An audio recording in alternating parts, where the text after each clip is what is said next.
So I saw Star Wars The Force Awakens Saturday, December 19th at 11 a.m. I saw it in an IMAX theater in 3D. Now, I know a lot of people have seen it in standard, but I highly suggest you see it in IMAX because the film was shot in IMAX and it just seeing a Star Wars film with its scale in a full IMAX screen is awesome. Now, I just want to say that this review is going to be spoiler free and is pretty much just opinionated. Now, I've seen, like many people, I've seen the original trilogy and the prequel trilogy many times. I was born in 1998, so I grew up with the prequels. Now, over time, I've slowly drifted away from the prequels and more towards the original trilogy, like most people, but I still don't hate them.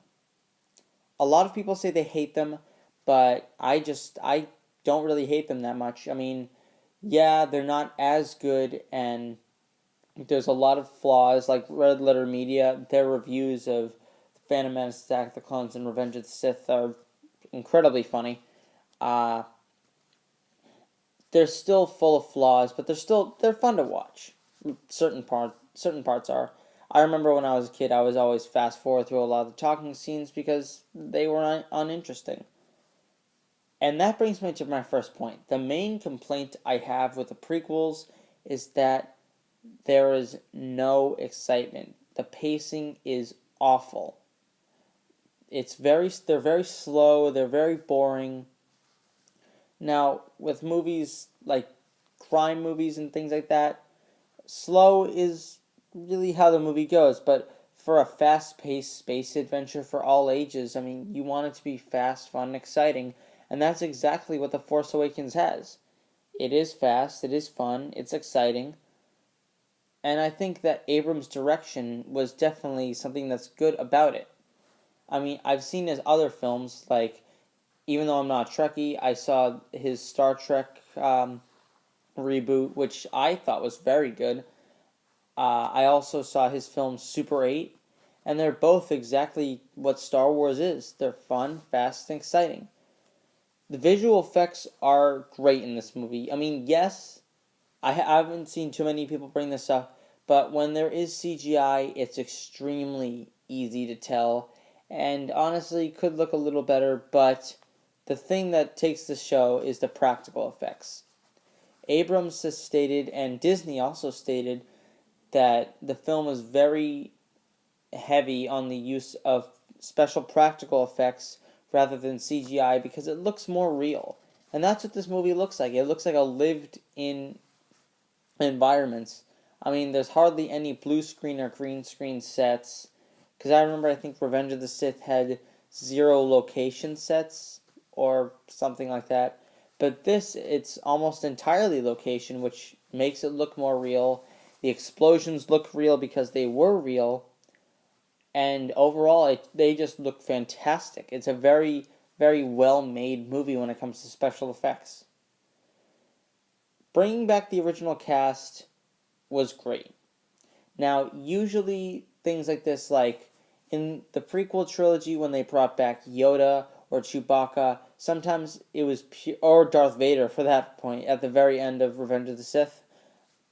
I feel like it was more just to be connected with the original trilogy. I mean, yes, that's what they're made for. They're made. It's a 6-part epic. Well, used to be 6-part epic. Now it's 7.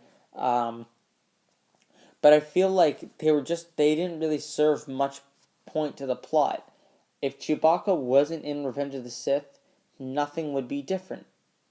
I mean, yeah, Yoda played parts in the story, but most of the time he was just doing Yoda type stuff. He was laughing, he was acting wise, and he used his lightsaber, which I don't really think fit his character. And the same thing with the droids, even. With C-3PO and R2-D2, they didn't really serve much of a purpose in the prequels. But here, it just seems that everything sort of worked out. Like, not worked out, but when Han Solo was in there, he served a purpose to the story. And when there was things like when Princess Leia was there, when R2-D2 was there, they were there and they served a purpose. that they didn't take as much screen time. Han Solo genuinely felt like a supporting character and not a cameo. Like I said, this isn't going to be spoilers, and I know there's a lot of spoilers going around, and I'm not going to confirm or deny anything, so I'm just not going to go into that, but I felt like a lot of it was definitely reminiscent of Episode 4, and that's what a lot of people are saying, but it has its own creative twists on things.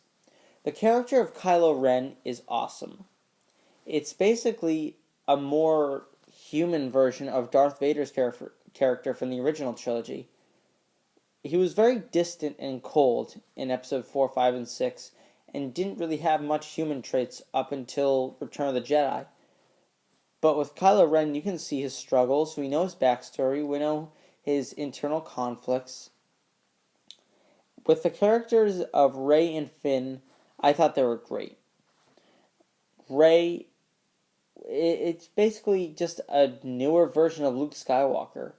But that isn't necessarily a bad thing.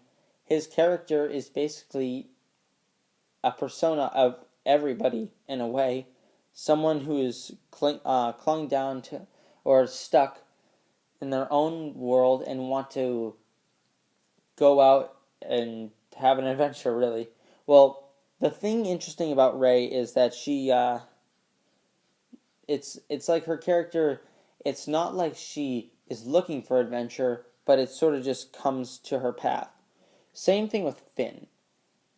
Him and Rey, meet accidentally, and they sort of just go off on their own adventure, and it seems natural. It doesn't just sort of like the screenwriter put them together just to put them together.